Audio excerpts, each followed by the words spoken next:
Bom, boa noite a todos, a todas. Laís, muito obrigado. Prazer estar te vendo agora aqui. A gente já teve uma conversinha aí de alinhamento, como a gente faz antes. Antes de te apresentar, queria passar a palavra para o Lucas. Não sei se o Drago está aqui com a gente, pelo menos não vi o nome dele, mas Lucas, vamos lá. Obrigado, Márcio, e muito obrigado, Laís, por esse momento. Agradeço aí a presença de todo mundo. Esse projeto nosso, o Ciclo de Conversa no Castelo, foi uma iniciativa que a gente tomou para voltar a ter palestras, né, dos interesses gerais, dos temas mais contemporâneos. E a gente fez essa opção de ser online à noite, por talvez ser o momento que a gente consiga reunir mais as pessoas, né? É difícil levar lá no SEAT, lá em cima do castelo, né? Então, ciclo de conversas no castelo que não acontece no castelo. Mas tem sido uma iniciativa interessante, né? A gente começou esse ano, a primeira palestra foi com a Aniele Franco, foi muito bonita, muito emocionante. Também dando seguimento aos esforços que a escola vem fazendo desde o ano passado, né? O SEAT vem passando por uma série de mudanças, a gente querendo aproveitar o melhor da nossa história e também mudar onde a gente sabe que precisa mudar e atualizar onde a gente precisa atualizar.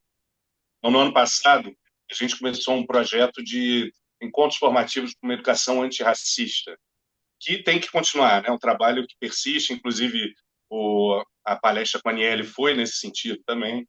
E inspirados no sucesso do trabalho do ano passado, esse ano a gente começou os encontros formativos para uma educação inclusiva, né? Então, a gente tem feito já uma série de encontros internos e a gente quer também expandir para trabalhar com famílias, com estudantes, né? O SEAT é uma escola, assim, a gente tem uma história, é uma escola progressista, uma escola que tem, né, rende frutos, né? Você encontra os seatianos aí, profissionais com alguma diferença, né? Mas, ao mesmo tempo, a gente sabe que a gente tem que se atualizar, que a gente precisa estudar, né? Uma escola, né? Precisamos continuar estudando. Queremos ser uma escola antirracista, queremos ser uma escola inclusiva, e a gente sabe que temos muito a percorrer aí. E hoje, né, a gente junta as duas iniciativas, né, tanto as palestras quanto a formação, e a gente tem a presença de uma pessoa importantíssima da nossa comunidade, Laís Costa, né, uma pessoa que fala de muitos lugares diferentes, na verdade, né, é uma composição de lugares, é um lugar de vários encontros, mãe da escola, militante, enfim, estudiosa de diversos assuntos relativos ao capacitismo e à inclusão, políticas de inclusão. Então, assim, não vou me alongar, porque a gente está aqui para escutar a Laís e não a mim, e dialogar, mas, assim, fico muito feliz, Laís, por esse momento, tá? Muito feliz mesmo. A gente já se encontrou várias vezes até hoje, e todos os encontros sempre foram muito produtivos. Inclusive, eu me lembro de uma noite que eu liguei para você, não era bem o assunto, e você foi muito receptiva, né? Muito bacana. Muito bom isso, porque eu acho que a gente se reconhece como pessoas que, assim, vamos lá, não somos perfeitos, mas somos feitos e temos que fazer alguma coisa. O que que a gente tem que fazer para melhorar? Então, esse é o espírito. Então, passa a palavra novamente aí, Márcio, a própria Laís, para a Obrigado, gente já Lucas. começar. Fala. Então, pessoal, a gente vai ter aquele formato de sempre, né? A Laís vai fazer uma apresentação, depois a gente abre aí para o bate-papo, para as perguntas. Laís, muito obrigado mais uma vez. Passa a palavra aí para você. Camila, deixa a sua irmã. O som do meu marido tá aberto, gente. Eu vou contar para ele. Peraí. Deixa eu ver se ele fechou.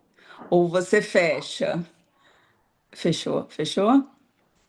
Não. Pronto. Muito bom. Não disse que é assim?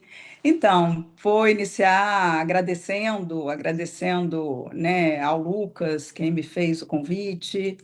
É um convite tão necessário a gente discutir questões do capacitismo, essas questões da educação como um direito de todas as pessoas. No processo, ainda conheci o Márcio, que adorei também, né? Então, queria agradecer o convite. Se eu entendi direito, eu tenho 15 minutinhos para falar, para depois a gente bater um papinho, não é isso? Isso, Laís. Então, vou começar pelo começo, que é me audiodescrevendo, gente. Eu sou uma mulher, e vou falar também dos meus privilégios, né? Porque eu sou uma mulher branca, cis e hétero, é, baixa, de meia idade, tenho cabelo encaracolado na altura do ombro, estou usando um óculos de armação de duas cores de verde, um batom vermelho. Quem me conhece sabe que eu falo sorrindo muito e sou muito brava ao mesmo tempo. E estou na nossa casa aqui, com uma parede branca, um pedacinho de mapa ao fundo e com um macacão de cor caramelo, com umas estampas. É, e toda vez que eu falo, eu acho que que não é diferente. Toda vez que eu falo no SEAT, eu começo deste lugar, mesmo sabendo que muito provavelmente não tem uma pessoa com deficiência visual no nosso grupo. Agora a gente até tem numa das turmas. Mas eu falo porque assim nós, né, falando dos nossos sistemas de privilégio, né, nós somos aqui pessoas sem deficiência, né? E esse é um lugar de privilégio que a gente ocupa. E quando a gente positiva tanto uma forma de estar no mundo, um funcionamento de corpo, que é esse nosso, né? Assim, olha, os dois braços, as mãos, enfim. A gente está deixando um povinho de fora, né? Assim, nada mais, nada menos do que um em cada 6 pessoas no nosso planeta, tá?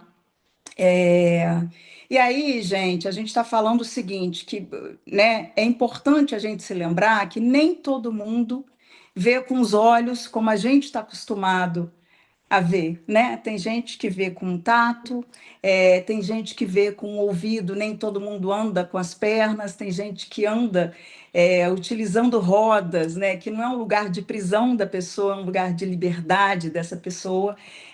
Então, assim, é só para dizer assim, que as pessoas são diversas, e toda vez que a gente se esquece de lembrar disso, de alguma forma, a gente acaba atuando e reforçando, mesmo que sem nenhuma intenção, esse sistema de opressão que tem colocado, não só no Brasil, mas no Brasil também, pessoas com deficiência.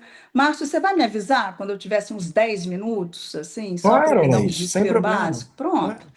E aí, numa situação assim de muita desvantagem de participação. Então, assim, o simples fato de eu ser uma pessoa sem deficiência me dá o dobro, da oportunidade ou do privilégio de ocupar um espaço no mercado de trabalho.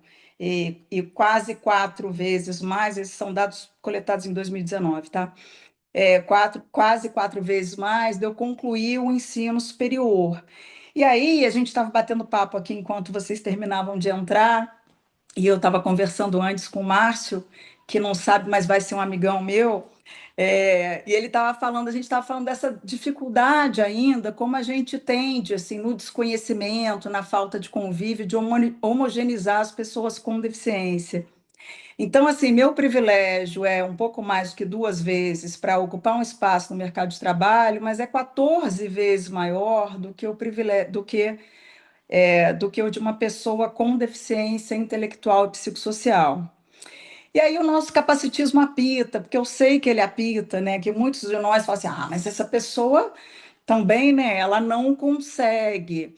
E isso já fala assim de uma chave assim de conceitual que a gente não tem conseguido virar. Primeiro que consegue, gente, assim, olha só, a gente tem vários trabalhos para várias capacidades, para várias formações, e depois que a outra novidade é que a pessoa com deficiência intelectual tem um monte de capacidades.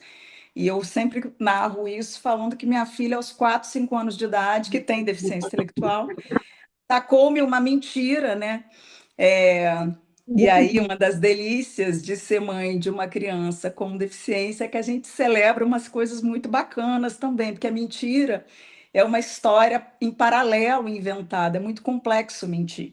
Então, olha só, por que que mentiu? Mentiu porque queria alcançar algo, né? Então, as pessoas têm capacidades e a gente precisa discutir um pouquinho sobre as capacidades que as pessoas não têm conseguido alcançar, porque se por um lado essas desvantagens na vida adulta estão todas documentadas, também aquelas na vida da criança. E aí eu peguei uns dadinhos para gente aqui, nada demais, mas acho que vocês não devem conhecer assim. Então, assim, voltando, né? Uma em cada 6 pessoas no mundo tem deficiência, 1,3 bilhão de pessoas no mundo, 80% desses no sul global, gente. E isso fala muito da deficiência como um produto relacional, né? E que neste processo de constituição de deficiências, a gente tem atrelado deficiência, desvantagem, deficiência, pobreza, deficiência, vulnerabilidade. E é sobre isso que a gente precisa conversar não chamam de escola, né? Ou a gente é o que a gente gosta de fazer. Então, assim, falando de crianças, a gente tem 240 milhões de crianças com deficiência no mundo, são dados de 2021. Vamos falar dessas crianças. 34% delas têm mais impacto no desenvolvimento, 25% delas têm maior chance de apresentar desnutrição, 25% menos probabilidade de receber a estimulação precoce e cuidados responsáveis que a criança sem deficiência recebe, porque a estimulação precoce dessa criança está um pouco dada, né? Na nossa atividade cotidiana, na nossa interação cotidiana.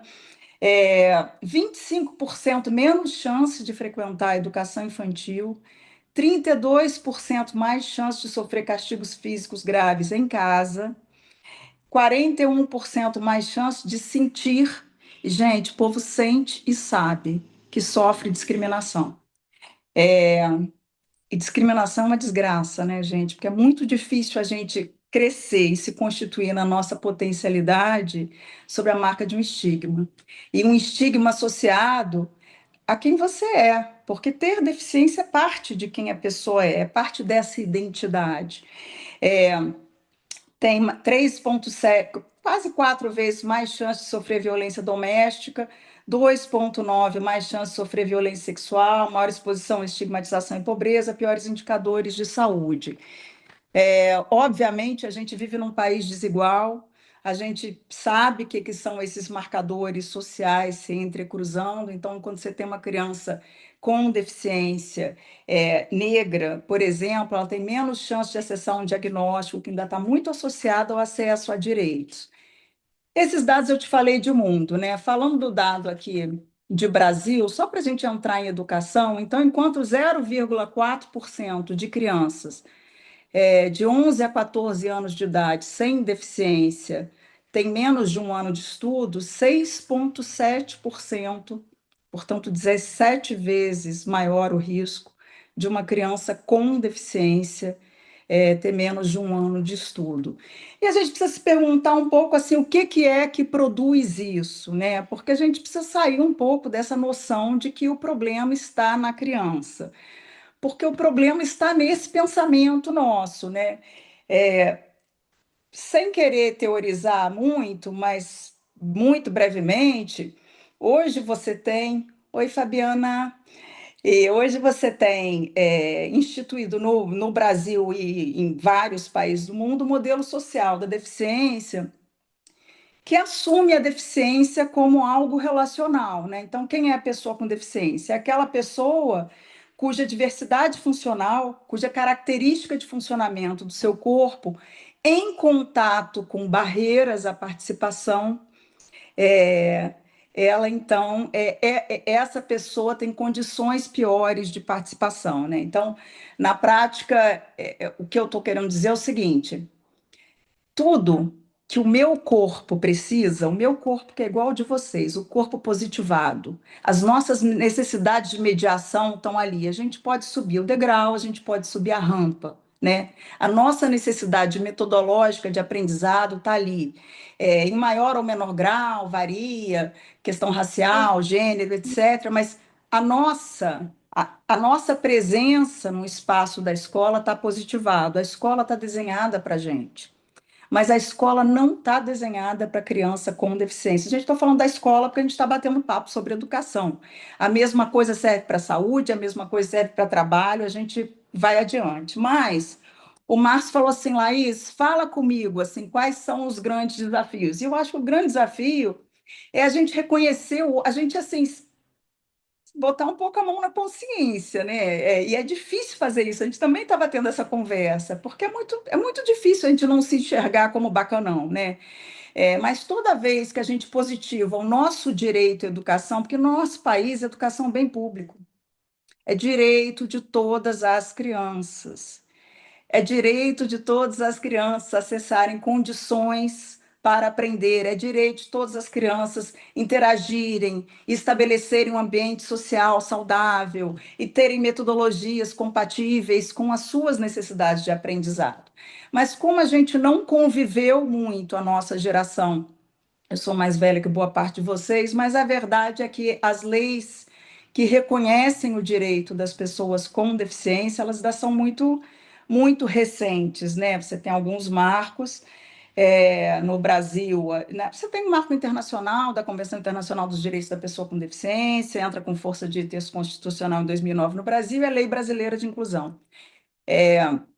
Mas esses direitos seguem muito no papel e muito pouco no cotidiano da vida das pessoas com deficiência, e isso está longe de ser um achismo, isso, infelizmente, está nos indicadores quando a gente os tem, né?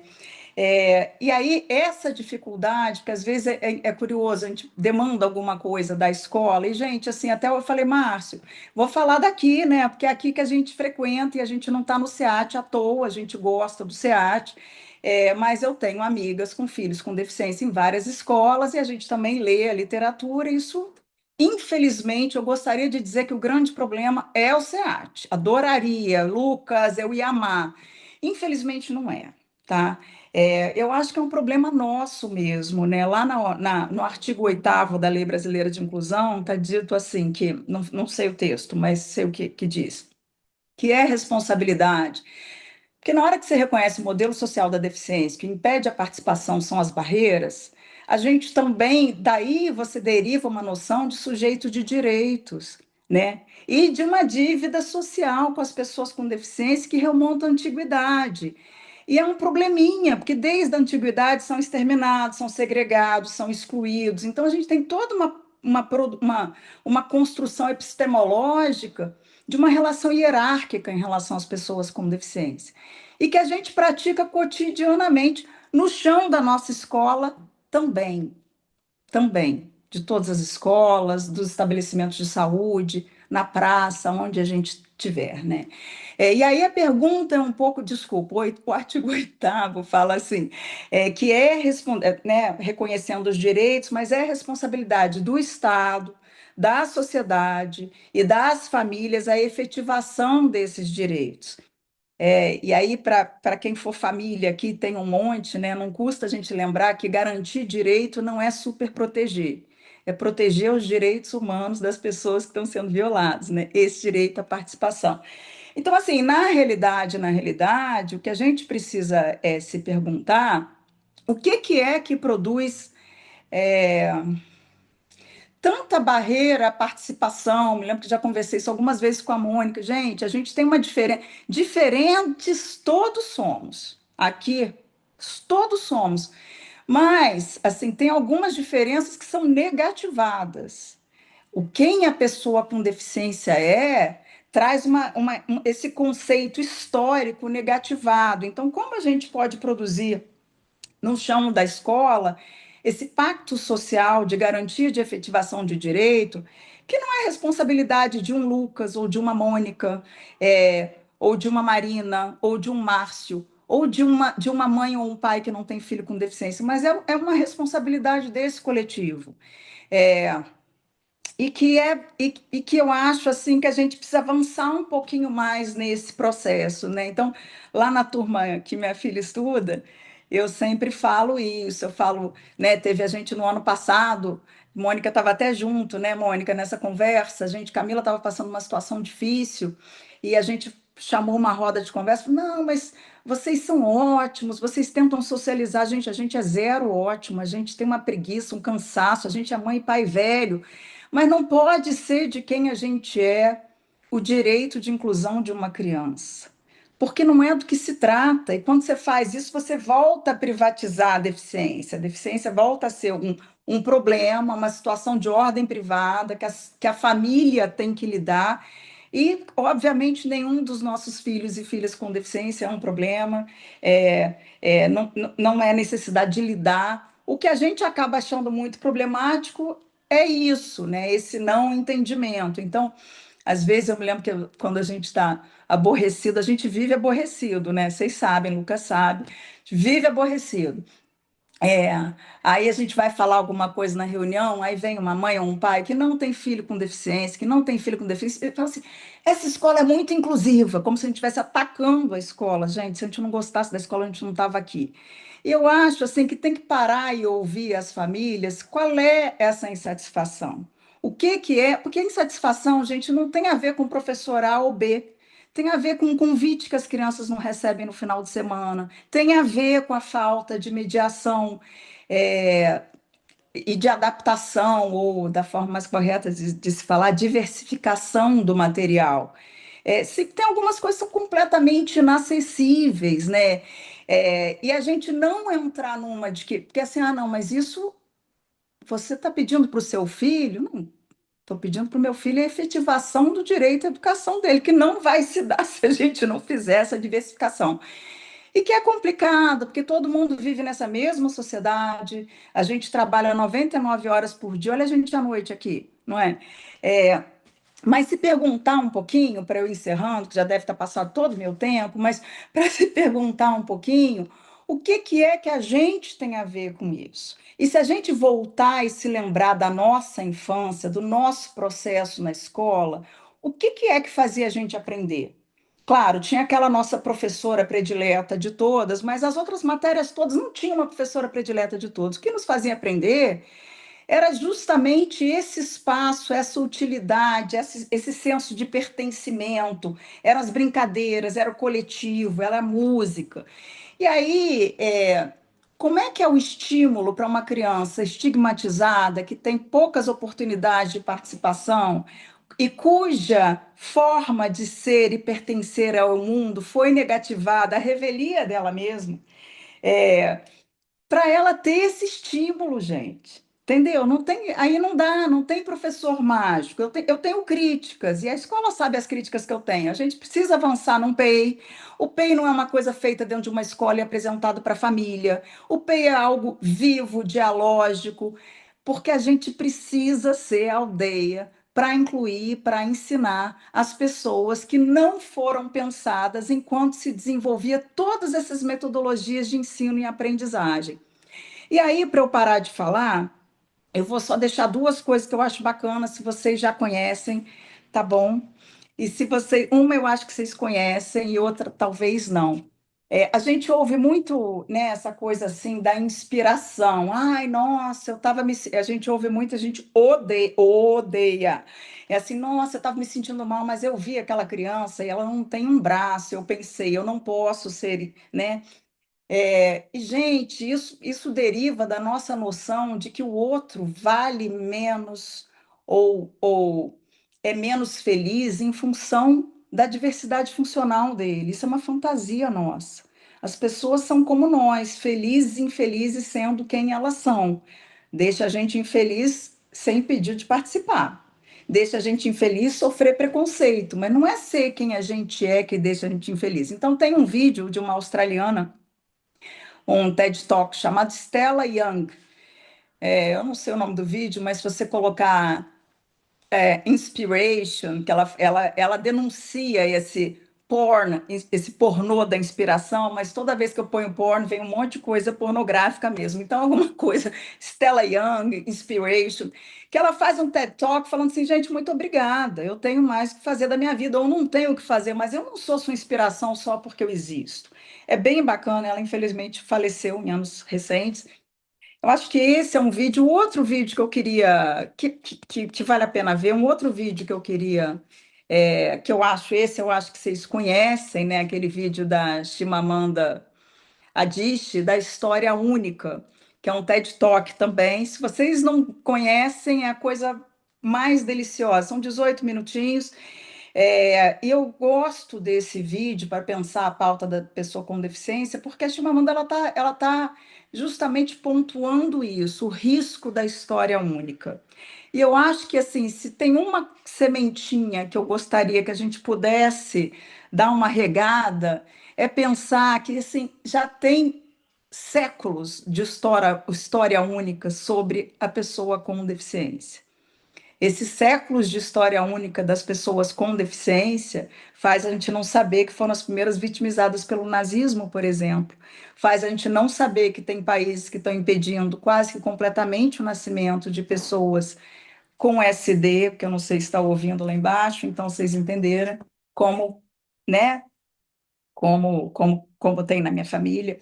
É, essa história única que fez, tem um estudo em hospitais dos Estados Unidos durante a pandemia de Covid-19, dizendo que pessoas com síndrome de Down que chegavam para se internar com pneumonia durante a pandemia de Covid-19 tiveram um pouco mais de 6.000 vezes menos acesso ao código de ressuscitação. Isso tudo, gente, acontece na nossa sociedade de hoje.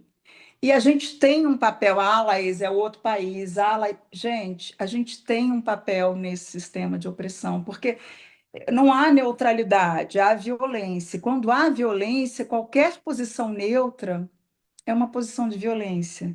E é difícil, eu estava falando com o Márcio, né? Assim, é difícil às vezes, a gente já tem uma vida dura, né? A vida é dura mesmo, né? A gente se colocar, meu Deus, agora eu preciso pensar que eu sou um perpetrador, né? Que eu sou esse opressor.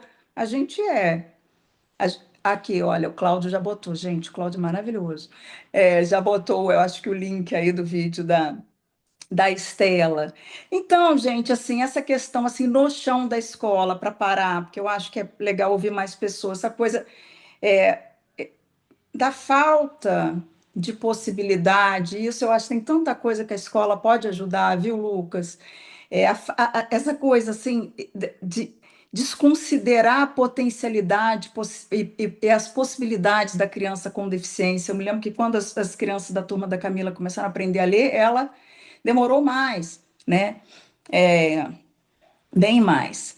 E aí eu falei assim, nossa, gente, vamos trazer a Lume, que é acho que ela ainda está na escola, não está? No ensino médio, que adora ler, porque isso rompe, cria novas possibilidades de história, porque em algum momento as crianças falam assim, mas por que não? Porque como se aquilo fosse uma coisa definitiva. E tanto faz, também as pessoas podem não aprender a ler, eu não estou nem entrando nesse mérito, mas o mérito é não engessar uma criança, gente, entendeu?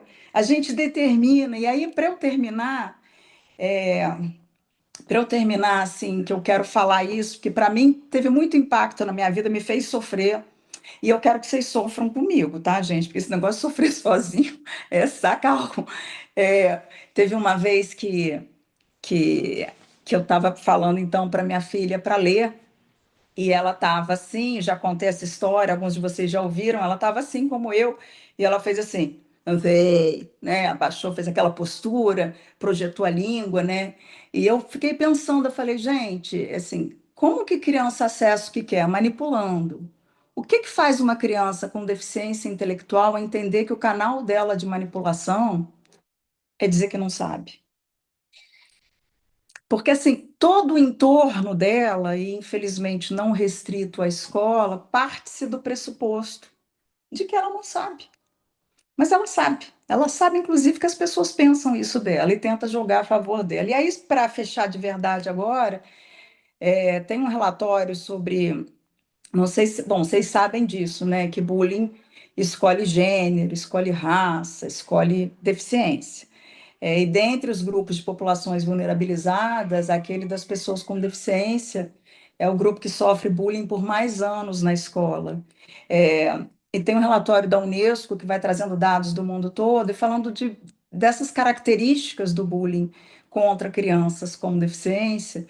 E eu me lembro que tem uma coisa em particular, e é horroroso, mas tem uma coisa em particular que eu falei assim: muitos preferem não reconhecer que estão sendo abusados, né, sacaneados, enfim, porque a alternativa é não interagir de qualquer forma. Então, acabam abraçando um capacitismo recreativo.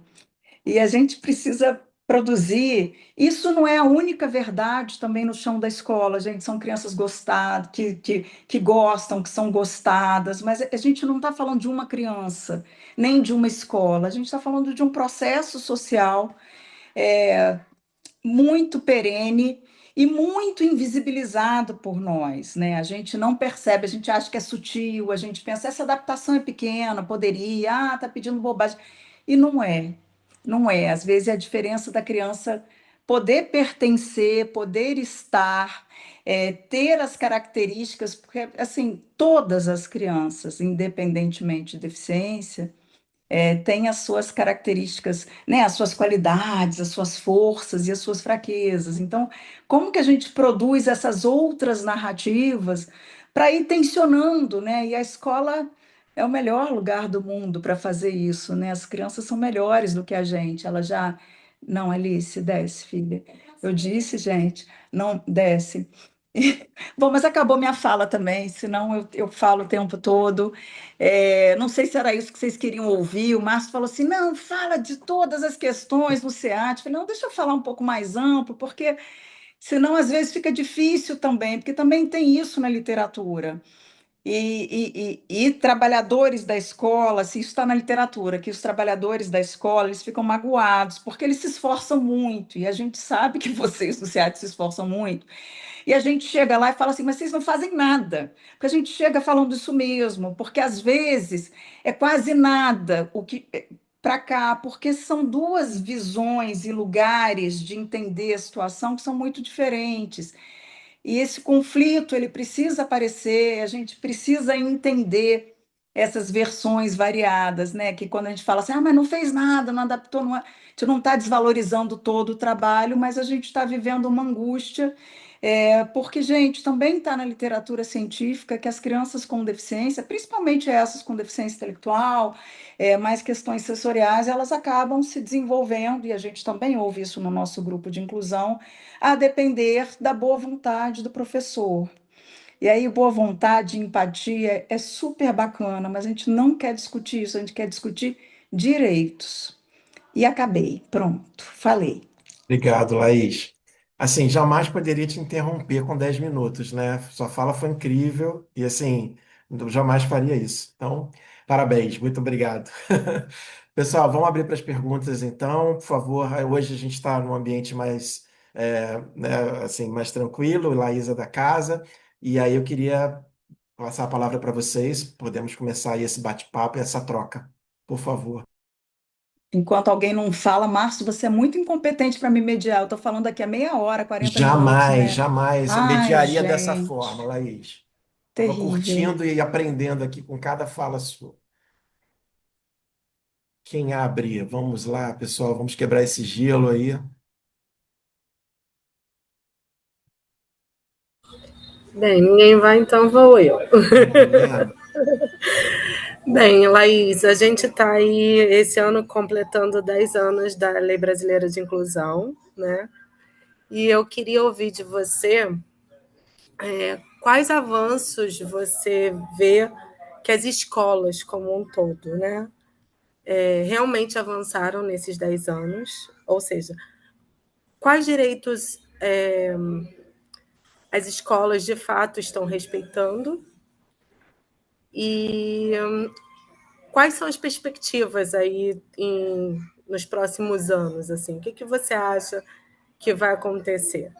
Eu, como mãe e como professora, né, eu sou mãe de uma criança com deficiência e sou professora de alunos com deficiência. Eu vejo que a gente consegue efetivar no chão da escola muito pouco do que a lei traz, né? Mas eu queria saber sua opinião. Gente, eu vou responder, tá, Milena? O Cláudio pediu para eu poder explicar o que que é o PEI, mas eu tô com medo de começar a falar e falar o resto do tempo. Então, se alguém quiser mais falar alguma coisa, a gente já embola tudo junto para conversar. Posso só então emendar um pouco nisso? Essa aula aqui.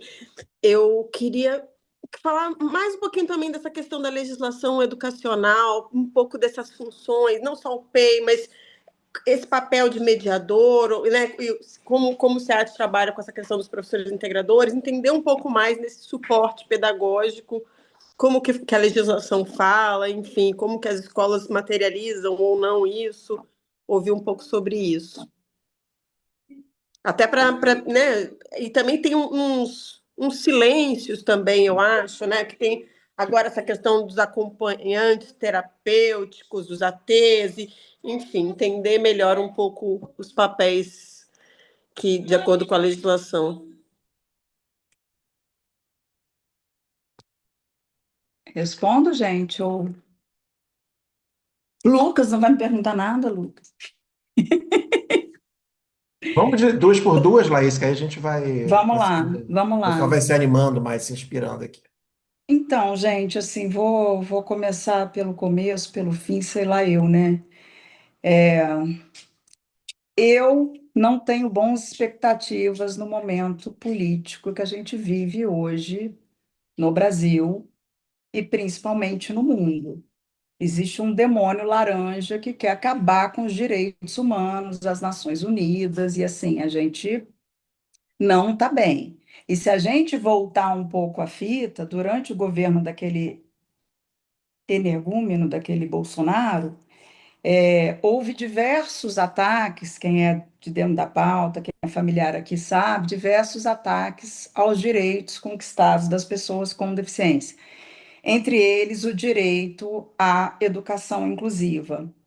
E aí, eu não me lembro qual foi a normativa que ele lançou e que depois caiu porque era inconstitucional. Mas assim, basta lançar a normativa no dia seguinte, de novo, a gente é muito atuante, a gente é muito militante, a gente conhece muitas famílias, a gente é procurado por muitas famílias também. No dia seguinte, vários não, alguns dos nossos amigos com criança em escola particular, assim, já recebendo comunicado convidando essa criança a se retirar. Então, gente, olha só, lembra, assim, historicamente o estigma é uma coisa impressionante, porque o que que diz a lei? É proibido recusar a matrícula. Todas as escolas privadas que eu saiba, incluindo o SEAT, recusa a matrícula. E aí as escolas mais inclusivas, elas argumentam assim. E o pior é que o Ministério Público, assim, é isso, gente, é muito estigma. Elas argumentam assim: olha, eu não posso aceitar mais alunos com deficiência, porque eu não vou conseguir prestar essa assistência maravilhosa que eu presto, ou por um constrangimento financeiro. E a gente volta, em vez de falar de direito, volta a falar de privilégio e de opressão. Isso acontece, tá? Outro dia eu estava dando aula para juízes e desembargadores, eu falei, ô, gente, que eu dou aula falando assim mesmo. Falei, gente, vocês sabem que isso acontece, porque eles estavam discutindo assim, direitos sexuais de pessoas com deficiência intelectual. Falei, mas que curioso, vocês estão falando de 1 milhão de leis, mas não o fato de que o direito sexual e reprodutivo é universal, inclusive para pessoas curateladas. Então, assim, é muito difícil, e é difícil mesmo. Porque eu não questiono a boa vontade das partes com quem eu interajo.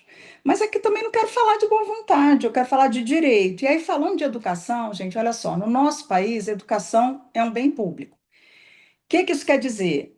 É direito de todas as crianças, na LBI tem lá as mediações necessárias, adaptações metodológicas, está tudo lá. O atendimento especializado é no contraturno.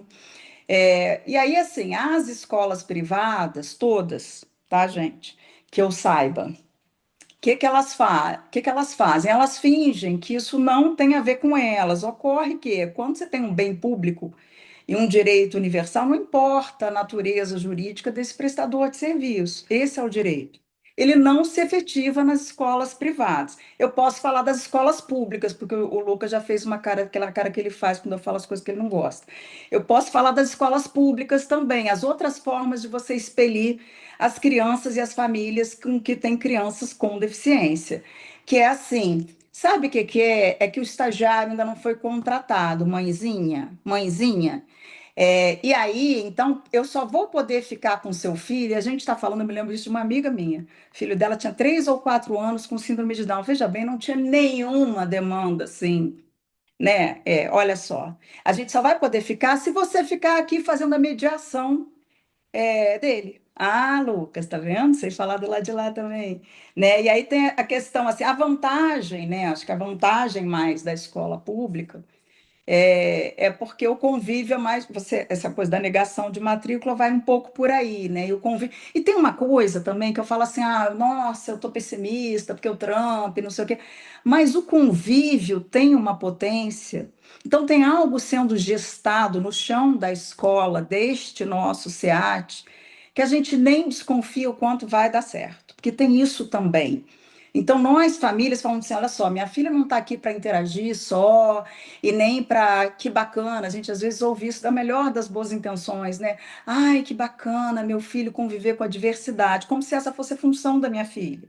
Mas conviver com a diversidade não é do mal, sabe, Lucas? Mas conviver com a diversidade produz mudanças porque você nunca vai incluir, que é uma coisa que eu ficava falando muito com a Mônica falava, ai, Laís, vai falar isso com o Lucas, porque, poxa, é sempre comigo, que eu ia lá, coitada da Mônica, enforcava a Mônica na reunião do grupo da escola, né? Porque, assim, porque tinha uma criança com deficiência, eu não quero brigar com ninguém, essa criança com deficiência, no entendimento nosso das famílias, foi expulsa do SEAT, também teve criança com deficiência que foi expulsa, convidada a sair mesmo, com o apoio da comunidade. Não é que tem um Lucas malvado lá fazendo assim, com uma coordenadora, assim. As outras famílias também pediram e fizeram essa pressão, gente. A gente precisa entender isso, porque se a gente não começar a falar essas coisas para entender o que, que a gente pode fazer, a gente vai continuar com esses números, a gente vai continuar com essa situação, com esse desconforto. Estou falando muito, vou tentar voltar. E aí, quando esse garoto da turma da minha filha caçula, com deficiência, ele foi, né, foram criando situações impossíveis para a família sustentar, né? Que tem um pouco a ver também com esse AT que a Chaula está falando, né? Porque é um momento difícil da pauta, porque o movimento de luta das pessoas com deficiência sempre lutou para se desassociar. Deficiência não é doença. E você agora tem um movimento defendendo saúde dentro da escola. Isso um pouco que resolve o problema da escola, porque a escola não pode cobrar a mediadora. A escola sabe disso, é ilegal, blá, blá, blá. O SEAT, até recentemente, era uma das poucas escolas que não fazia isso. Agora você tem mediador pago por família. Ah, mas a família que ofereceu. Não, mas ofereceu porque assim consegue a vaga, gente. Então, assim, essa coisa do AT resolve uma situação até de consciência, né? Fala assim, não, olha, a minha parte da escola está feita, e aí tem uma questão de saúde, então você também diz para uma família, o Lucas está com o olho de novo, Lucas, desculpa, eu sei que eu estou falando coisas que você não gosta de ouvir, mas a gente precisa falar sobre elas um pouquinho. Tem uma situação assim que é muito difícil, você se coloquem na situação de uma mãe ou de um pai, ouvir de uma escola, quando você tem um filho de 5, 6 anos de idade, falando assim, você precisa, seu filho não vai conseguir ser ajudado se não tiver um atendente terapêutico. Você está dizendo que naquela escola, pela escola, nesse serviço educacional, essa criança não cabe. É, e esse momento assim da direita ficando mais forte, dos direitos humanos serem embolados, você cada vez tem mais diagnósticos associados à condição da deficiência. Então eu falo assim: ah, eu sou um empregador capitalista, eu vou empregar a pessoa com visão monocular ou a pessoa cega, a pessoa com TDAH ou a pessoa com síndrome de Down. E se a gente não discutir isso em sociedade, a gente não está discutindo diversidade.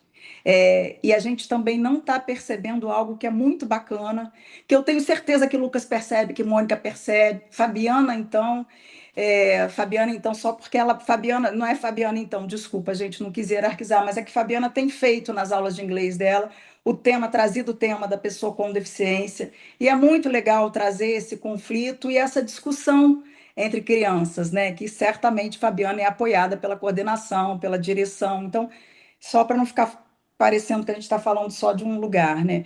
Então, assim, isso é um problema, sabe, Chaula? E o Cláudio pediu para eu explicar o que é o PEI. O PEI é um plano educacional individualizado. Se a nossa sociedade ela fosse inclusiva, os processos metodológicos e as condições de ser e estar de todos os corpos estariam resguardados em todas as escolas. Isso não procede.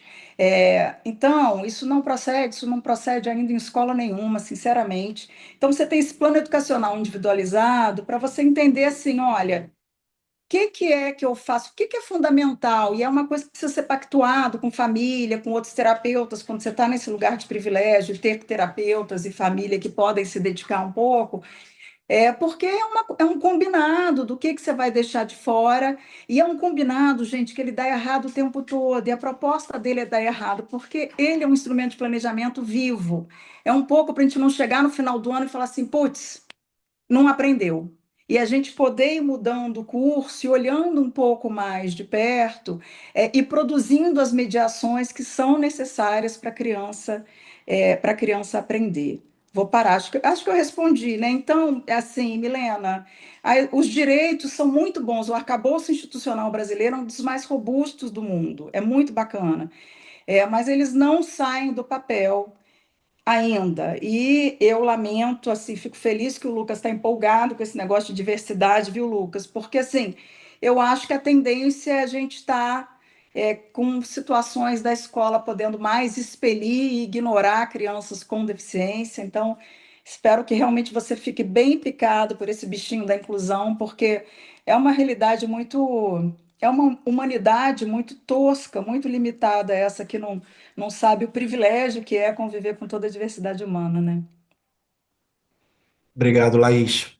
Pessoal, Posso próximas perguntar se tem perguntas. alguém? Lucas, foi Vou bastante. aproveitar o gancho e primeiro dizer que, Laís, a gente quer o SEAT uma escola democrática. Não ia chamar nunca uma palestrante chapa branca, entendeu? Então, eu quero que você fale mesmo, eu não tenho problema nenhum de fazer esses debates, até porque se a gente tivesse uma escola efetivamente inclusiva, a gente não ia estar fazendo os encontros formativos com educação inclusiva, certo? A gente está aqui para aprender, para debater coletivamente.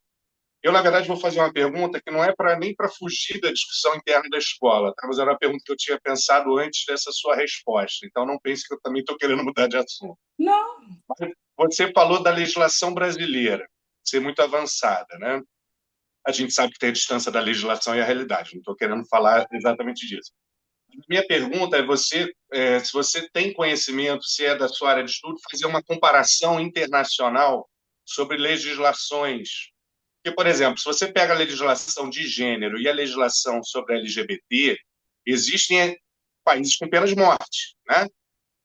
Então, assim, o mundo é absurdamente diverso nesse sentido, e a gente tem a extrema-direita aí também querendo revogar direitos. Nos Estados Unidos, por exemplo, revogar o direito do casamento de pessoas do mesmo sexo. Está lá uma ação no Supremo deles que é dominado pela extrema-direita. Então, assim, existe uma discrepância absurdamente grande para mulheres, para pessoas LGBTs, em termos de racismo também, xenofobia, etc. Como é que é isso para o caso de pessoas com deficiência? Como é que é essa diversidade da legislação, se a gente pensar no mundo todo, assim, né? África, Ásia, Estados Unidos, Europa, se você tem essa dimensão, fiquei curioso, nessa pergunta me veio nesse momento. Eu não quero sair da discussão do SEAT, evidentemente que não, mas essa pergunta eu achei curiosa, queria escutar se você tem essa dimensão. vou te falar, acho que tem o Fred de mão levantada e aí eu falo com vocês dois. Oi, gente, boa noite, tudo bem? Então, a gente está chegando agora na escola, a Yara está na turminha do Murilo, né? Oi, Milena, tudo bem? Lá no primeiro ano B. E eu fiquei pensando a partir do que você trouxe na apresentação inicial e agora, a partir do que a Chaula também compartilhou, a Milena e o Lucas, é que assim, o lugar do qual eu falo, né, eu também sou professor, sou professor do Pedro II, e, e eu vivo anualmente um grande dilema, que é uma falta de apoio institucional para garantia de tempo para formação. E aí essa formação que ela precisa ser continuada para garantir o atendimento adequado às pessoas lá no Pedro II a gente chama de pessoas com necessidades específicas, inclusive tem um núcleo, que é núcleo Tem o núcleo de atendimento a inclusão. pessoas com núcleo de atendimento a pessoas com necessidades específicas, né? E, por exemplo, esse ano eu tenho nas minhas turmas regulares a necessidade de produção de material para 16 estudantes com necessidades específicas diferentes. E eu vou, assim, ser bem sincero que eu não tenho ainda formação suficiente para dar conta do espectro tão variado de necessidades de transformação de material, entendeu? E aí o que eu, na verdade, ia perguntar, está em duas frentes aí, tem a ver com esse paradoxo, né, da lei e as instituições que não garantem para quem vai estar na linha de frente na sala de aula a formação adequada. Porque eu vou vendo no dia a dia que acaba se lançando um peso na figura, né, de quem está ali como figura de referência na sala de aula, como se a gente tivesse que fazer as formações por conta própria, sem a garantia de tempo por parte das instituições educacionais. Eu estou falando de uma instituição tida como referência, que é o Pedro II, mas ela é toda contraditória, cheia de questões super delicadas. Então, a minha questão assim, é como lidar, no fundo, com essa contradição entre existir a lei, que ela é fundamental, você mesmo falou, né, que é uma lei talvez super robusta, pensando na comparação com outros países, e esse dilema das instituições elas não garantirem para os profissionais de educação, né, para os educadores, não só professor, professora, né, para quem vivencia a realidade da escola, a formação adequada. Eu acho que esse é o meu primeiro ponto, né, dessa questão contraditória.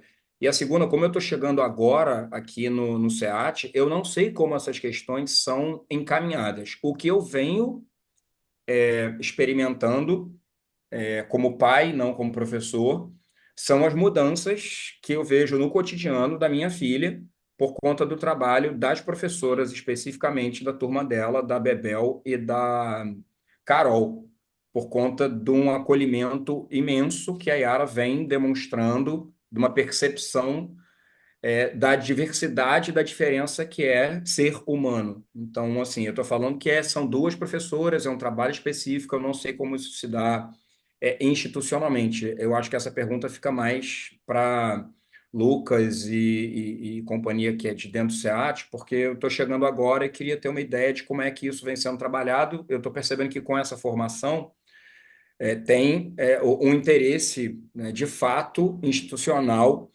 de colocar essa questão como algo super importante e também, óbvio, que eu vi que tem as formações que elas vieram acontecendo por parte da escola, garantindo para os próprios professores e educadores, né? Enfim, já acabei falando muito, mas queria agradecer pelo espaço que a gente está tendo aqui, a oportunidade, tá bom? Prazer enorme para quem eu não conheço aqui.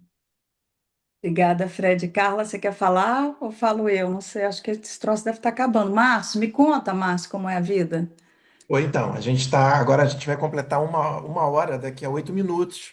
Mas eu sugiro, se você gostar da ideia, Laís, de repente da gente ir de duas em duas, né? A gente agora teve o Lucas e o Fred, e aí a gente deixa para próximo bloco. Até para Tá também bom, não ter muitos assuntos, né? Tá tão tá bom. bom. Então vamos lá. Primeiro, Lucas. Olha, o Lucas estava, eu estava falando lá, né? Eu falei, eu já conheço o Lucas quando ele faz o olhinho assim. Fred, no final você estava falando, eu já estava com meu olhinho assim. É muito difícil, é muito legal. É importante esse encontro. Lucas, então, o Brasil, eu não estudo comparativamente as leis de educação, mas o que a gente sabe é que a Convenção Internacional dos Direitos da Pessoa com Deficiência, em que a nossa LBI se inspira, ela é adotada pelos Estados-partes das Nações Unidas. Então, assim, a gente tem uma legislação muito robusta, mas não somos solitários nessa legislação robusta. Mas vou voltar para o começo da minha fala. Olha, tem 1,3 bilhão de pessoas com deficiência no mundo, 80% nos países do sul global. A gente está falando de países que exploram, países explorados, países pobres, países desiguais, países, né? Então a gente sabe de todas essas inconsistências.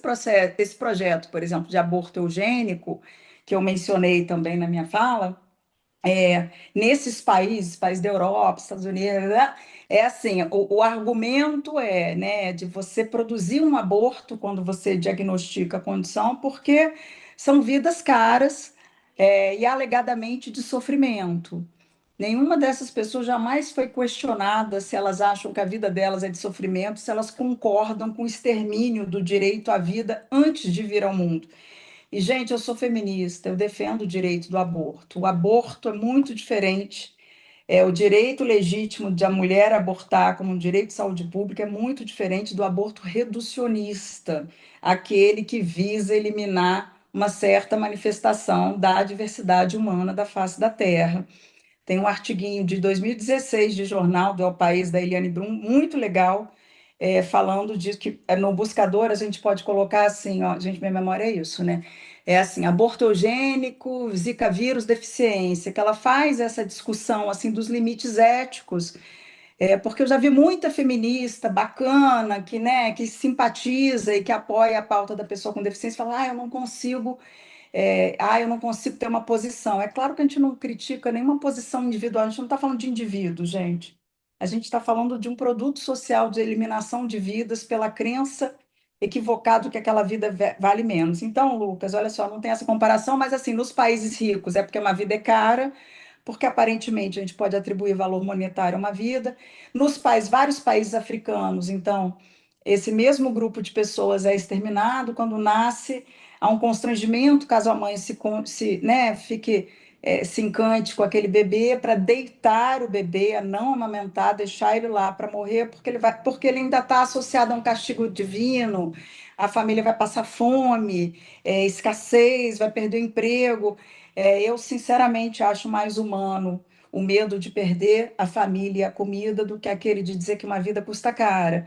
É, no Brasil, o direito ao aborto não é um direito, né? A gente não tem direito a abortar, mas se você diagnostica determinada situação ainda na barriga, é impressionante a quantidade de pessoas que te oferecem isso, atravessando a sua felicidade, porque a gente está feliz de estar grávida. Então, não sei te dizer o país A, B ou C, consigo levantar isso fácil para você. O Brasil está bem, obrigada, mas não está bem, obrigada sozinho, tá? É, que mais? Aí o Fred falou assim, Fred, você falou uma coisa assim que muita gente fala, porque é um pouco isso. Como a gente historicamente não reconhece o direito da pessoa com deficiência, se não se interessa por ela, a gente acha que ela tem que ficar longe da gente. Na formação profissional, isso, gente, profissional de saúde, é cruel. Assim, absolutamente não tem contato nenhum com a deficiência, com a pessoa com deficiência, com as suas necessidades e o lugar onde é para você receber um cuidado humanizado, um acolhimento, você sofre violência, você sofre discriminação, você fica sendo muito estigmatizado. Eu acho muito ruim a falta de apoio institucional. Falta de apoio institucional, ela sempre vem com o argumento de que não temos recurso. Mas o que não temos é prioridade, não temos a noção de que aquela é uma pessoa cujo direito está violado e que nós temos uma responsabilidade para efetivar esse direito. Uma vez eu estava dando uma palestra numa pós-graduação, enfim, de um departamento lá da UFRJ, e aí tinha um professor muito angustiado, porque ele falou assim: nossa, eu recebi uma aluna com deficiência intelectual e eu estou desesperado porque eu não sei o que que eu faço, a instituição não me apoia, eu não aprendi isso na universidade. Eu ofereci para ela de chegar uma hora mais cedo, eu ofereci isso para ela, ela não chega. Ele estava sofrendo a beça, sinceramente. E ele falou: o que que eu faço, né? Assim, o que que você acha? Eu falei: olha, eu acho que esse é um problema seu. Porque se não fosse problema seu, você está me dizendo que não é da instituição, não é, entendeu? Então, assim, gente, às vezes fala assim: mas eu não aprendi isso no meu curso, né, da pedagogia. Mas por que que eu me interessei por um PEI? Por que que eu sei que ele deve ser vivo? Então, assim, tem uma coisa de você se implicar ou não se implicar. Existe uma dívida. E se a gente toma consciência dela, se você tem 10 alunos precisando de mediação, disso, daquilo, é um processo de tomada de consciência, pode ser, né? Em sendo isso, a gente tem que lidar. E aí eu falei: olha, eu tenho pena de você, acho que está errado o que você está vivendo. É que eu tenho mais pena da pessoa que não está acessando. Você perguntou para ela se chegar uma hora mais cedo é o que ela precisa? Você perguntou para ela o que que ela precisa para estar aqui? Porque assim, a gente não faz isso, a gente destitui a pessoa de protagonismo, né? Então, assim, é muito complicado. Fiquei tristíssima, Fred, quando você falou o nome, porque eu conheço o núcleo de inclusão, que é assim que eu me chamo. Inclusive, a gente fez um curso sobre mediação e inclusão escolar com algumas pessoas do núcleo de inclusão do Pedro II, e as terminologias eram todas assim em dia. Foi o primeiro grupo de profissionais de educação que falou assim: nossa, e agora necessidades especiais faz parte. É isso, a minha necessidade não é especial, ela está garantida. Mas de determinadas pessoas são especiais. E se é especial, eu posso atender ou não. É uma terminologia ruim. Eu sei que as pessoas não sabem que é ruim, mas ela é uma terminologia ruim. E aí, assim, só, Fred, assim, em relação à adaptação, que eu até recentemente estava, acho que eu estava falando com o Lucas, estava com pressa, também nem falei direito, mas hoje, para o meu conhecimento, a parte pedagógica, porque a gente não vai para uma escola e não bota nosso filho numa escola só porque a gente quer que ele aprenda muito. Aliás, a gente nem é esse tipo de pessoa. A gente quer que eles se socializem com pessoas de preferência, né, que não gostem do Bolsonaro e que gostem de direitos humanos, né? E aí a gente precisa escolher que ambiente a gente quer frequentar. Você tem uma escola privada aqui do Rio de Janeiro, o que que eles fazem? Assim, acho que em vez de sofrer todo ano e todo mundo brigar todo ano, porque eu vejo, assim, eu tenho duas filhas. A minha filha, que tem 3 anos, que está 2 anos atrás da minha filha, que tem deficiência intelectual, vários livros que a gente vê com ela, a gente viu com a Camila. Vários livros são repetidos. Por que que a gente não tem esse material? Hoje você tem inteligência artificial para ajudar esse processo de você simplificar. Todas as crianças vão aprender melhor com essa constituição de sentido. Então, por que que não se antecipa, pega, vai ser mais trabalhoso num ano, 2 anos, mas depois você vai receber as pessoas. Uma coisa que a gente fica aborrecidíssimo, estou vendo o Manuelito aqui, é, mas posso falar de mim, posso falar de. Enfim, é isso. Poxa, minha filha está nessa escola, sei lá, 9 anos, e nem assim, né, já desisti de reclamar disso, mas parece que ela entra todo ano, precisa esperar 3 meses para entender o que que ela sabe, o que que ela não sabe, como planeja. E claro, a criança evolui nas férias, mas a gente pode fazer isso sem desperdiçar tanto tempo de pessoas que precisam de mais tempo, né? Então, acho que tem uma forma de fazer que a gente fica reativo porque a vida é dura, a vida é ocupada, não tem tempo extra, não tem apoio institucional, tem que fazer por conta própria, já entendi. Mas eu acho que pensar numa formação, porque eu acho que não existe formação, Lucas, em educação inclusiva. Antes era uma formação de capacitista, eu gostava mais, sabe, Fred? Mas assim, se a formação de educação inclusiva ouvir as famílias, tá bom, né? Mas se não chegar nem a ouvir, porque até agora a gente não foi ouvido, já falei isso com o Lucas umas 12 vezes, mas eles vão ouvir, está em uma etapa prevista aí, mas não importa, tem que ouvir de começo, tem que ouvir antes de começar, gente, para entender todos esses lados, todas essas percepções e todos esses conflitos que não aparecem. Porque se eles não aparecerem, a gente não produz a mudança que a gente quer produzir. Falei muito de novo, desculpa, Carla. Nada. Laís, deixa eu só O Lucas já não assim, está mais nem com um olhar ruim para mim, ele já está até rindo das coisas que eu tá falo. Oh, meu sorrindo. Deus do céu. Vamos lá. Então, a gente tem uma mão aqui levantada. Para mim não aparece o nome, tá só como Samsung SM. Oi, Vamos sou a essa eu, Carla. pergunta. Oi, Carla, tudo bom? Tudo Vamos a essa bem? pergunta e mais uma, aí para essa última rodada. Depois a gente abre para a Laís para o nosso encerramento. Então, a palavra é Vamos sua, Carla. lá. Vamos lá. Foi Carla, ótimo. Oi, só um segundo, assim, nossas crianças adoram a escola, gente. Entendeu? A gente, olha só, não existe exatamente. só uma versão, é que a gente espera mais, porque elas merecem mais, mas elas adoram, elas são, regra geral, felizes aí. Isso é fruto do trabalho que vocês fazem. Desculpa, Carla. Imagina. Eu ia fazer uma pergunta justamente em cima dessa sua última fala. Acho que você captou minha mensagem. É, eu queria falar de coisas simples, assim, que é justamente essa coisa que a gente tem que repetir todo ano, sabe? Tem horas que tem um cansaço muito grande e a gente começa a achar que a gente é a louca, sabe? Porque vem uma sensação muito grande, assim, ela vem a louca, sabe?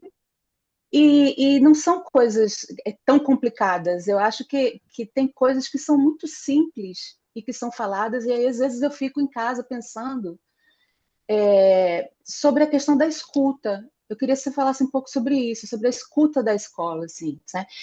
Eu queria que você falasse um pouco sobre a fala dos responsáveis, muitas vezes das mulheres, né?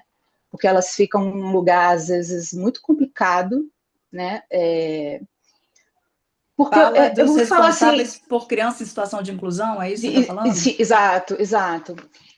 Porque muitas vezes a gente precisa chamar, a gente precisa ter as conversas como a gente está tendo aqui, essas conversas, a gente vai, né, vai conversa com um, conversa com o mediador, e conversa com o professor, e conversa com o coordenador, e conversa com direção, e conversa com o auxiliar, e conversa com... A gente está nesse movimento, a gente está nesse lugar, né? As pessoas que são responsáveis por essas crianças, a gente está nesse movimento o tempo inteiro, né? Porque a gente sabe qual é a dificuldade, a gente sabe onde são os gargalos, né? E a gente fica no movimento de tentar ajudar, né? Na parceria, a gente fica nesse lugar.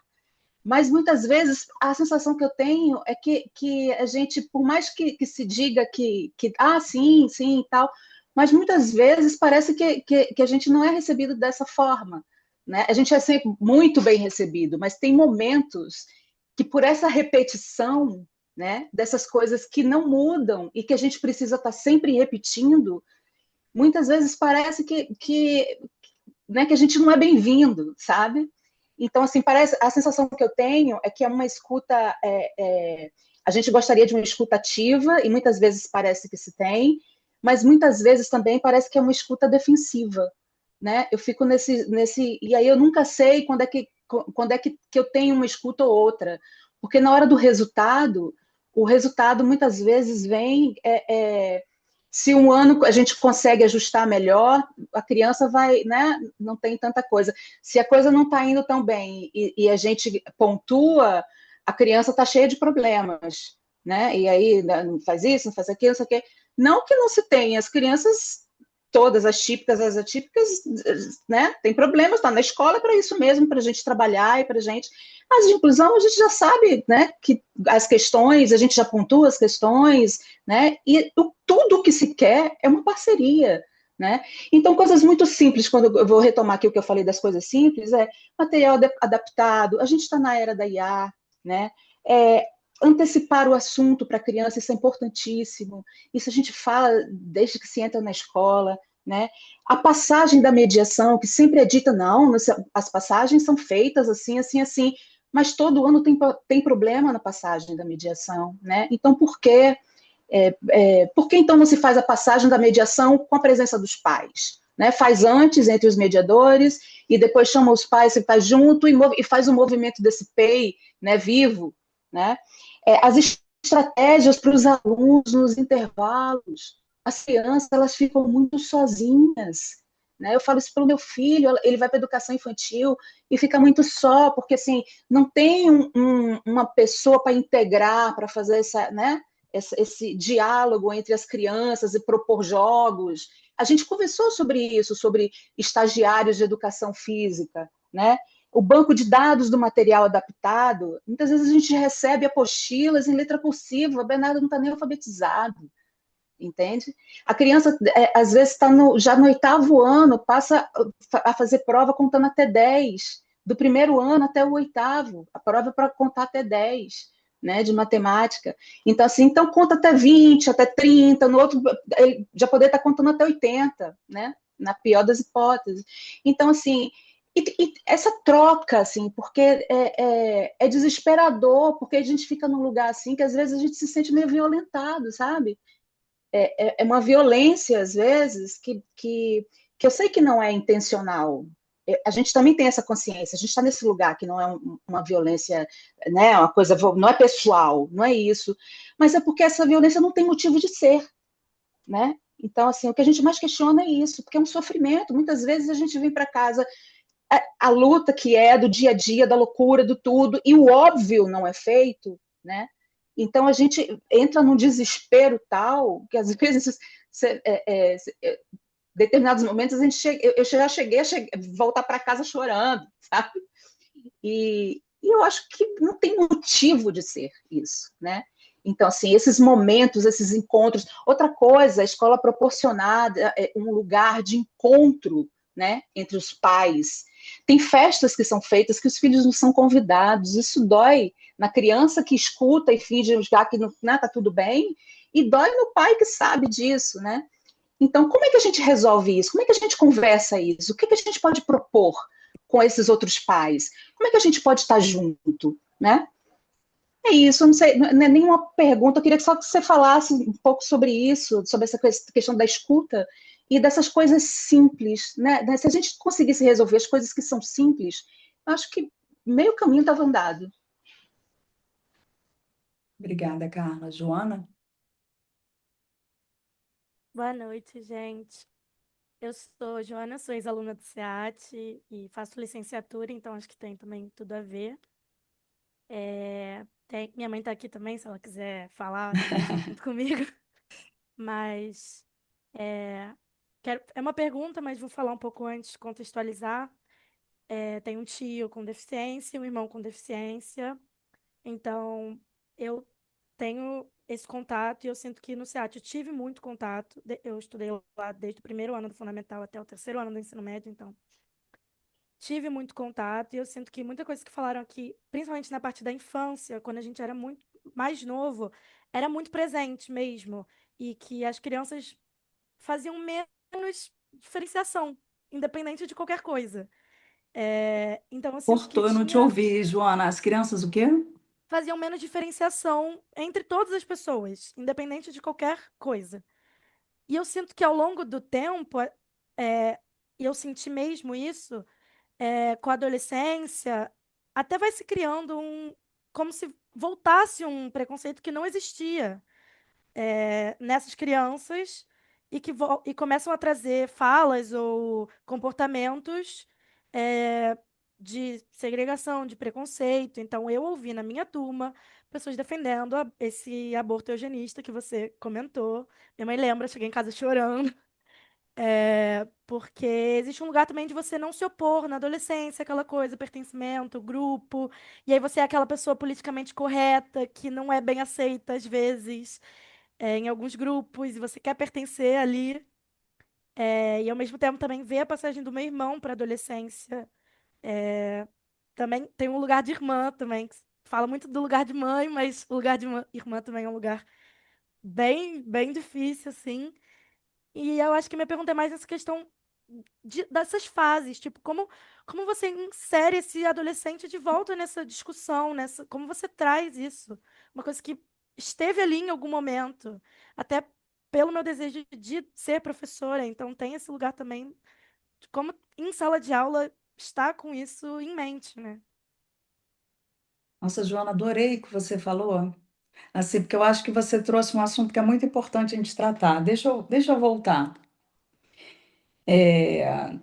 Carla, assim, olha só, né? Você já saiu da escola chorando. Acho que todo mundo aqui que tem filho com deficiência já saiu da escola chorando. E sairia de outras escolas chorando também. Sai do hospital chorando, né? E a gente não chora porque a gente tem qualquer problema com os nossos filhos e filhas. A gente chora porque, eu acho que por causa dessas questões que você colocou. E aí eu queria, assim, tirar por um pouco, a escola do foco para falar da comunidade, que foi como você terminou a sua fala.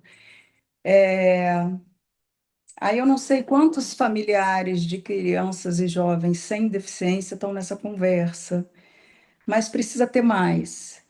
E quem está aqui precisa chegar perto da gente e perguntar o que está acontecendo sempre, gente. Se precisa de ajuda, como é que tá, se tá bacana essa inclusão, né? Se tem alguma coisa para fazer, porque é por aquilo que a gente começou falando, assim, não vai adiantar a Mônica ser perfeita ou a Marina, não é isso, gente.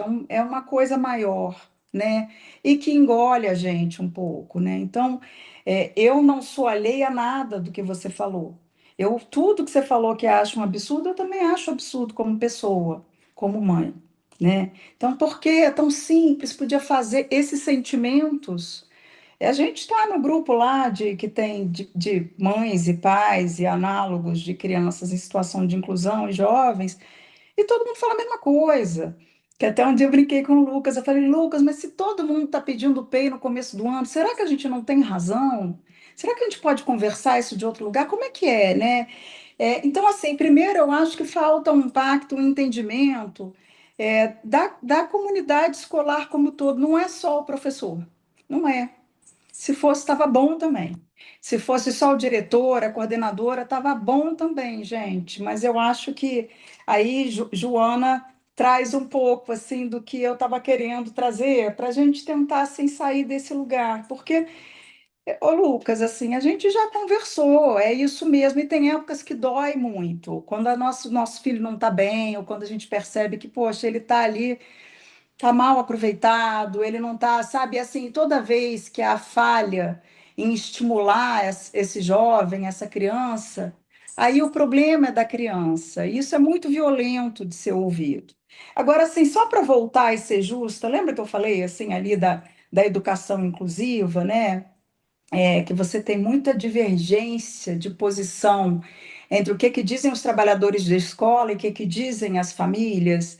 É um pouco isso, gente. A gente existe uma cultura que naturalizou o outro como algo menor. Isso não tem a ver com a pessoa ser boa ou ruim. Isso é estrutural, está dentro da gente. Ah, não vamos desconstruir? Vamos desconstruir. A gente está conversando aqui né, ficando desconfortáveis e confortáveis um pouco para isso, né, para ver onde é que está a ponta desse novelo de lã. Então, isso que a gente pede e que eu concordo com você é óbvio. Como assim, gente? A criança estava aqui até dezembro, está chegando em fevereiro. Como que vocês não estão prontos para essa criança, né? Então, isso para mim eu compartilho como mãe. E por outro lado, para a escola, eu acho que eu vou recuperar, não foi essa a fala do Fred, mas é que eu quero tirar um pouco do SEAT, né? É isso, você chega, você tem uma série de atribuições, você também é capacitista, assim como eu sou capacitista, assim como a Shaula, estou falando de mães de crianças com deficiência, porque a gente também foi formado dessa forma, nesse barro, né? Então, acho assim que eu não vou aqui dizer, porque também quem me conhece sabe que eu não sou assim, que eu não acho tudo isso um absurdo. E a gente cansa mesmo, é cansativo. E às vezes é bom também, ou né, é cansativo e bom ao mesmo tempo, mas eu acho que é um pouco isso, essa nossa percepção, uma percepção muito distante da percepção da escola. Assim, eu não tenho dúvida, estou olhando Mônica aqui no vídeo, eu não tenho dúvida que Mônica, por intenção, excluiria qualquer criança com deficiência. Não tem, não tem, eu vejo, ela lê, eu não sei o quê. Mas acontece, não você, Mônica, em particular, mas com toda a escola, porque acontece em toda a sociedade. Então, acho que produzir conhecimento, consciência, eu falo isso, a gente vai começar agora uma especialização para qualificar a rede de cuidados da pessoa com deficiência, e aí um monte de bibliografia, não sei o que, Bia, eu falei assim, gente, olha, eu vou mandar a real para vocês. Se eu conseguir com não preciso nem 10%, 5% dos meus 270 alunos plantar uma sementinha boa, que a pessoa entenda que ela é capacitista, que ela exerce opressão, que ela pode ser multiplicador, eu acho que é bom. Eu não acho que a coisa que eu milito hoje eu vou estar viva para ver o resultado. Eu sei que não. O que não muda o fato de que eu tenho que trabalhar. Assim como gente antes de mim permitiu que existisse uma lei brasileira de inclusão e minha filha está nessa escola e a gente com esse espaço de dialogar, né? Então, assim, eu não tô querendo não acolher, você sabe que eu acolho tudo que você está falando e concordo, mas é desse lugar, são visões assim que não se casam, assim, uma coisa é bem esquisito mesmo, mas né, porque fica assim, não, mas está demandando algo que não é possível, porque eu estou sobrecarregado, eu preciso de outro emprego, eu preciso que a vida como a vida é, né? Que eu não estou justificando nada com isso, mas entendendo que esse entendimento nosso, porque a gente fica correndo atrás desse tempo específico, né? A gente milita para o grupo como um todo, mas na nossa interação com a escola é o tempo do nosso filho que a gente não pode perder, porque a gente tem preocupação, e aí eu quero cair na Joana, porque a Joana traz uma questão que pouquíssimas pessoas sabem ou falam. E eu acho que é uma das coisas mais importantes para a gente saber e começar a pensar. É, o primeiro momento que minha filha teve mal foi no último ano, acho que foi o último ano da educação infantil, eu fiquei desesperada. E aí a gente ouviu todas as pessoas. Gente, eu sou amiga de todo o corpo do SEAT, tá? Então não estou falando pessoalmente de ninguém, não é isso. Mas assim, você está ansiosa. Gente, pelo amor de Deus, né? Eu tô a mesma coisa que eu sempre fui, né? Não, eu entendo que são essas visões que não se encontram, sabe, Lucas? E eu falei assim: você não está vendo? Ela não está bem. E a pessoa realmente não está vendo. E não é porque é preguiçosa, não é porque é negligente, mas não vê, não vê. É uma chave assim, sabe? Cognitiva, eu não sei, não vê. Enfim. E aí eu me lembro que eu fui pedir socorro, chorar, me desesperar, ficar ansiosa de verdade, quando ninguém quis me ouvir, que estava tendo algum problema, né? Assim. E aí uma amiga minha que tem uma filha mais velha que a minha filha também, com síndrome de Down, ela falou assim, ela me deu um tapinha assim, falou, amiga, agora você aprendeu, são vários momentos da notícia. Então você tem o momento da notícia quando seu bebê nasce, ou quando você está grávido, se você diagnosticar ali na gestação, mas você tem outros momentos que são as etapas de crescimento e de amadurecimento dessas crianças e desses jovens. E aí, por isso que eu ficava tão assim, no pé da Mônica. Você viu, Mônica? Eu estou estragada. Esse ano eu nem reclamei que não tinha aluno com deficiência na turma. Eu estava muito cansada para reclamar.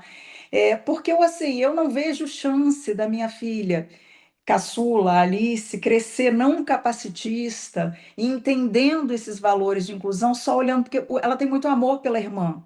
Precisa ser no ambiente social dela, para além do ambiente familiar, né? Então, essa coisa, assim, da importância do convívio e dessas mediações. Acho que Carla fala uma coisa muito importante, assim, das mediações no recreio. Ano passado, que minha filha estava mal, ela passou boa parte do recreio sozinha debaixo de uma mesa de ping-pong, gente. Entendeu? Então, assim, isso não pode acontecer. Não importa, não pode acontecer. E aí sim, eu não tenho dinheiro, não posso contratar, os professores, coitados, são escravizados, é hora do lanche deles. Entendi qual a estratégia que a gente pode estabelecer. Você tem algumas estratégias de envolvimento de alunos, a gente pode conversar sobre isso coletivamente, né? Então, e essa questão, Joana, fica super difícil nessa entrada da adolescência, que está todo mundo inseguro. Tá todo mundo daquele jeito esquisito, de braço comprido, aquela penugem que o povo gosta, mas é horrorosa, né? Aquelas coisas assim da adolescência. É, e às vezes a sua possibilidade de pertencimento é diminuindo o outro. Às vezes você não se entende em nenhum outro grupo, mas você consegue arrumar este lugar em que o outro é muito pior do que você. É, isso falando assim das crianças que precisam de mediação, mas também tem a nossa responsabilidade como família, né? Eu vejo muita gente criar seu filho com deficiência assim, você vai ficar em casa cuidando da mamãe para sempre. Hello, oi, oi, vai sair. Eu vou falar mal dela, né? Porque vai me largar velha sozinha e vai viver a vida dela, igual toda mãe e pai devem fazer, e pai, sei lá, né? Devem fazer, né? Então a gente também cria um pouco, e isso faz parte assim de uma coisa bacana para pensar, sabe, Lucas, na escola, porque de verdade ninguém pensa em lugar nenhum. Como que você vai fortalecer o desejo de uma criança crescer e se inserir no mercado de trabalho, morar sozinha, etc., se todo o entorno dela diz para ela que isso não existe? A gente fala muito isso em casa. Você vai morar sozinha, Camila? Eu não, vou morar com a minha amiga. Porque com a gente ela não quer ficar, não. Assim, ela é do mundo, Camilinha, né? Então, assim, a gente precisa produzir narrativas que tragam essa possibilidade. Eu estava contando para o Lucas que a gente, aliás, olha que lindo, gente, nós, na Escola Nacional de Saúde Pública Sérgio Arouca, é uma escola de pós-graduação, seremos a primeira escola de pós-graduação a contratar 3 docentes com deficiência intelectual com síndrome de Down. Vai ser um desafio, a gente vai produzir violência, a gente vai produzir capacitismo à beça, porque a gente é parte disso, né? Mas a gente está muito feliz porque a gente precisa dar esse passo e a gente precisa entender essas potencialidades, a gente precisa entender esses tempos distintos e voltar ali para Vygotsky, né? Assim, gente, já tem um século, vamos um pouquinho, a terminologia é horrorosa, mas não é uma pessoa que aprende quantitativamente menos, mas qualitativamente diverso, né? E como isso é rico para a gente pensar em todos os nossos espaços pessoais e profissionais, isso eu posso dar da minha narrativa, assim, da minha vivência, assim, o que ser mãe das minhas 2 filhas, que devem estar me ouvindo ali embaixo, mas vocês também já me entenderam. O que isso trouxe de riqueza para a minha vida pessoal? Eu fiquei mais feminista, eu fiquei mais antirracista, eu fiquei anticapacitista, e como eu gosto muito mais de sofrer todo dia, sabendo que a sociedade é desse jeito, mas sabendo, porque antes eu não sabia tão bem, né? Então, assim, o quanto que a gente aprende e o quanto é rico, o quanto é interessante ver as soluções saírem de lugares que no nosso capacitismo também muitas vezes a gente não espera, né? Falei muito, mas assim, Joana, que bacana, porque eu acho que é uma coisa, sabe, Lucas, que a gente tem que pensar como apoiar vocês e como nos apoiar, porque a gente também não sabe, mas como entender bem esses vários momentos de hora da notícia. E quando a gente vê esse relatório da Unesco de bullying, de violência sexual, aí você tem um recorte de gênero, de natureza da deficiência, e como a gente precisa, assim, encarar isso mesmo de frente, porque o que a gente tem de dado é assim maior vulnerabilidade de meninas do que meninos, de meninas com deficiência intelectual e psicossocial, mas também de meninos com deficiência intelectual e psicossocial, e são pessoas que a gente não valida a narrativa. Ah, aconteceu isso. Ah, deixa eu perguntar para o senhor. A gente vai lá perguntar para o perpetrador e não pode ser isso, né? E a gente está muito orgulhoso, não da gente, né? Da nossa filha, da gente, a gente não está muito orgulhoso. Que a gente tem visto, às vezes, quando a gente questiona alguma coisa que ela fala, ela se ofende porque a gente não acreditou. E aí eu falei, opa, capacitista, né? Então é um chapéuzinho que a gente também veste. E é ruim de vestir, gente. É ruim de vestir porque a gente não gosta de se sentir. A gente trabalha muito para ser outra coisa. E eu sei que o SEAT trabalha muito para ser outra coisa. É que a gente precisa trabalhar mais para ser essa outra coisa, entendeu? A gente precisa, ó, não sei se, Carla, não sei se te acolhi, assim, você sabe, né? Eu já chorei várias vezes, eu fico revoltada, eu xingo, eu quero matar, eu desmaio. Isso, eu sou intensa, galera. Mas assim, é um pouco isso, são perspectivas diferentes, muito distantes, que não se encontram. Então é como se fossem duas mentiras. Do nosso lado é mentira que não dá para fazer, do lado deles é mentira que não está sendo feito. E na realidade não tem lado nesse aspecto tão correto. A gente precisa entender por que essa percepção está tão defasada para construir essa escuta verdadeira, né? Porque, claro, a escuta é defensiva, ela é muito violenta, gente, é horroroso, porque você já chega lá no auge do seu desespero. Você chega, você não tem mais a quem recorrer. Então, você receber assim, e naturalmente a pessoa que está morrendo de trabalhar, cansada, arrasada, não sei o quê, e que tá trabalhando para uma formação de educação inclusiva, a Laís está reclamando da formação, que inferno essa Laís, tal, né, se defende, fala, não é possível que mais as pessoas querem, né? E a verdade é que a gente quer mais. E vocês também no SEAT, né? Então acho que a gente precisa ter mais esse diálogo, que a Joana venha todas as vezes para trazer mais narrativas. Eu também acho, Joana, assim, que a coisa ela vai piorando e ela vai ficando mais grave, e é muito importante a gente entender essa situação. Esse episódio, teve um episódio no ano passado com a minha filha, que eu liguei para a escola e falei, quero discutir o episódio de bullying sofrido pela minha filha. Gente, eu falei um palavrão terrível, porque, poxa, uma escola que faz tanta assembleia para discutir bullying, chega essa mãe e fica, logo acusa de bullying, mas é que a gente precisa nomear o boi. Porque bullying está acontecendo em todas as escolas, infelizmente não é só no SEAT, os jovens estão se matando, porque a gente lê jornal, e se a gente não se preparar para essa realidade, a gente não quer não se preparar para essa realidade, né? A gente precisa entender como há um capacitismo muito antigo e muito cultivado na nossa sociedade. é, de verdade, gente, isso daí eu nem acho que tenha qualquer assim, não as pessoas não sabem, assim, tem certos termos que não pode, sob qualquer hipótese, ser atribuído a uma pessoa com deficiência. E se a gente não sabe enquanto comunidade escolar, então a gente precisa falar sobre esses termos e quando ele aparecer, explicar por quê e dizer que isso é bullying. E de verdade, depois que a gente explicou e disse que era, fomos entendidos. O que isso traz de consequência, eu não sei. Mas, porque precisa ter mais consequência nesse aspecto, mais transparência dessa comunicação. O Márcio devia ficar no SEAT todo dia, para ele fazer essa comunicação assim mais efetiva. Desculpa, falei longo de novo. Obrigado, Laís. Foi muito bom. Gente, a gente já está aqui há 1h10. Queria agradecer demais, Laís. Foi um prazer te conhecer. Privilégio ter tido uma conversa pré-evento. Então, muito obrigado por tudo, pelo carinho. Vou ouvir e vou atender essa demanda, estar mais presente. Obrigado por tudo.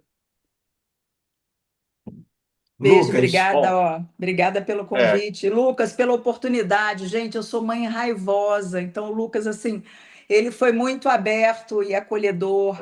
é, E é muito bacana ver Mônica, ver Marina, ver Fabiana. Eu só estou vendo vocês aqui, estou falando de gente da escola, né, que já trabalhou o dia todo, que está cansado, mas que está vindo para esse bate-papo. É fundamental mesmo que a gente possa discordar mais vezes em mais sim. lugares, né? Eu queria te agradecer muito. Eu, assim, fico muito feliz que esse debate aconteça, porque é esse tipo de conversa que tem que acontecer. Vai ter contradição, vai ter diferença, mas a gente tem que se encontrar, se falar. A diferença dos tempos é muito importante entender, né, a urgência de quem está nessa situação, a nossa dificuldade do tempo institucional e a gente tentar tocar o barco do jeito que dá, com consciência e com perspectiva de efetivar, sabe? Então, esses encontros formativos, eles estão tendo momentos internos, Laís, que são muito necessários, até porque eu acho que se tinham muitas famílias que tinham que estar aqui também, tem muitas pessoas da comunidade que tinham que estar aqui também, sabe? Escutando você. Com Né? certeza. O grande objetivo desse encontro de formativos é implicar a comunidade como um todo, é que todo professor, toda professora entenda que todos os alunos são dele, dela, entendeu? Porque a gente escuta coisas problemáticas dentro da escola.